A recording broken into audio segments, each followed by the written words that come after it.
இன்றைக்கி நம்ம கத்திரிக்காய் புளிக்குழம்பு எப்படி செய்கிறது அப்படின்னு பார்க்கலாம். இது ரொம்ப டேஸ்டான ஒரு குழம்பு. சாதத்தோட இட்லி தோசையோடு வச்சு சாப்பிட்றதுக்கு ரொம்பவே நல்லாயிருக்கும்.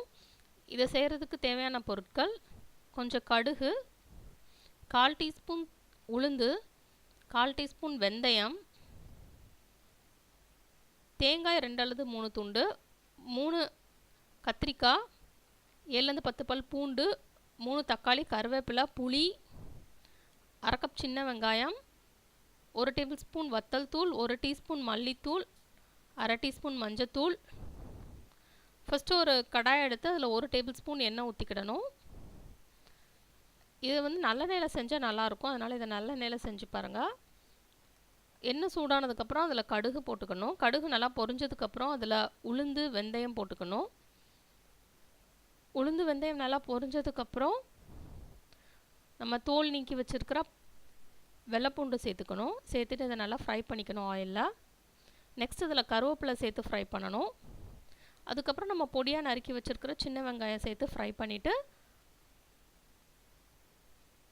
இதை நம்ம பொன்னிறம் ஆற வரைக்கும் நம்ம ஃப்ரை பண்ணணும் வெங்காயத்தை. நெக்ஸ்ட் இதில் நம்ம அரைச்சி வச்சுருக்கிற தக்காளி சேர்த்துக்கலாம். தக்காளியை மிக்சியில் அரைச்சி தண்ணி ஊற்றாமல் அப்படியே அரைச்சி அதை இதில் ஆட் பண்ணி நல்லா ஃப்ரை பண்ணணும். தக்காளியோட பச்சை வாசனை போகிற வரைக்கும் ஃப்ரை பண்ணணும்.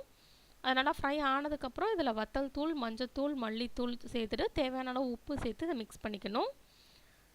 நெக்ஸ்ட் இதில் நாம் கட் பண்ணி வச்சுருக்கிற கத்திரிக்காய் சேர்த்துக்கலாம். கத்திரிக்காய் உடனே நீங்கள் கட் பண்ணி சேர்த்திங்கன்னா நல்லாயிருக்கும், இல்லைனா கலர் ப்ரௌன் ஆயிரும். நீங்கள் லேட்டாக சேர்ப்பீங்க அப்படின்னா கத்திரிக்காயை கட் பண்ணி தண்ணிக்குள்ளே போட்டுக்கோங்க, அப்படின்னா கலர் சேஞ்ச் ஆகாமல் இருக்கும். நல்லா கத்திரிக்காய் அந்த மசாலாவோட சேர்த்து மிக்ஸ் பண்ணி விட்டுக்கணும். நெக்ஸ்ட் இதில் நம்ம புளி தண்ணி சேர்த்துக்கலாம். புளியை தண்ணியில் ஊற வச்சு அந்த தண்ணியை வடிகட்டி நம்ம அதில் புளி தண்ணி எடுத்து நம்ம சேர்த்துருக்கோம். அதுக்கப்புறம் அதில் தேவையான அளவு தண்ணி சேர்த்துட்டு நல்லா கொதிக்க விடணும். புளியோட பச்சை வாசனை போகிற வரைக்கும் நல்லா கொதிக்க விடணும். இதில் நான் 1 டம்ளர் தண்ணி சேர்த்துருக்கேன். உங்களுக்கு குழம்பு நல்லா திக்காக வேணும்னா நீங்கள் கம்மியாக தண்ணி சேர்த்துக்கோங்க, இல்லைனா கூட சேர்த்துக்கலாம்.